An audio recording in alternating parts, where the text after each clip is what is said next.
Pila ka nato, adunay nagkanaindaing pamaagi sa pagpresentar sa atong kultura, ingon man turismo.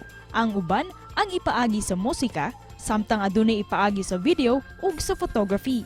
Apan para sa 18 anyos si Vince Aquino, kinsaw sa ka-senior high school student sa University of Cebu, iyang gipaagi sa drawing, sketching, ignuman painting ang pagpasundayag sa atong tradisyon o kultura. Sama na lang sa iyang mga artworks nga nagpakita sa pipila ka mga historical o tourism site dinhi sa Subo. Gani, nag-viral ang iyang drawing kabahin sa Basilica Minore del Santo Niño. Karong buntaga, ato siyang ilaylahon ug tan-aw nato ang iyang mga artworks dinhi lang sa GMA Regional TV Live. Ning higayon na makapuso, makauban natong artist nga si Vince Aquino. Mayong buntag, Sir Vince, and welcome sa GMA Regional TV Live. Mayong buntag, Sir Nico, and have a blessed morning kanatong tanan. Vince, may winoon sa itong nga event ang imong gitambungan o ganong nakahuna-huna man ka nga mag-draw sa Santo Niño sa Basilica nito higayuna. Actually, that was the second day of the Novena Mass sa Basilica Minore del Santo Niño. So, I am one of the members sa Creative Arts Ministry sa Basilica. And mao to sa second day ni draw jud ko because for me, art is used as a way to propagate my faith to the Lord itself. So, mao to naka-drawing ko og on-the-spot painting. Pila ka oras man to nimo, kadugay to nimo nga gibuhat, Vince? Usually, sa uban po ako ng mga sketches, kini na painting na akong gibuhat nako took only 1 hour to 1 hour and 30 minutes. Dugay na ka, Vince, nahilig og drawing? Kinsa may nagtudlo nimo? When it comes sa ako ang experiences jud sa drawing and painting, dugay na jud ko nag-start ani like sugad pagkabata.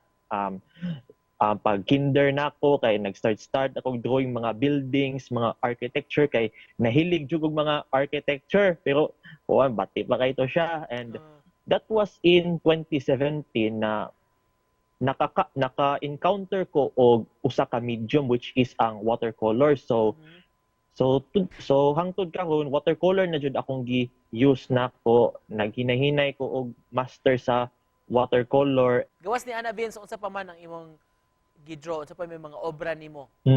Aside sa mga on-the-spot painting sketches, like ingana jud ko habit ba na iguman sa klase kay suruyon jud na akong tibuok Cebu kay gusto jud na ako mag-drawing on the spot kay there is sentimental values. After ni imong sketch, Vince, sa Basilica, doon na pa kay plano nga magbuhat og laing drawing during the sinulog? Yes, daghan jud kog plans during the sinulog because I am also an enthusiast when it comes in promoting and preserving Cebuano culture and history.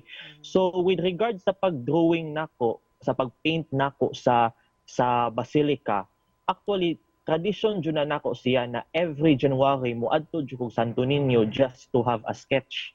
Vince, sa plano nimong kuhaon nga kurso sa college? If it's God's will, so it will.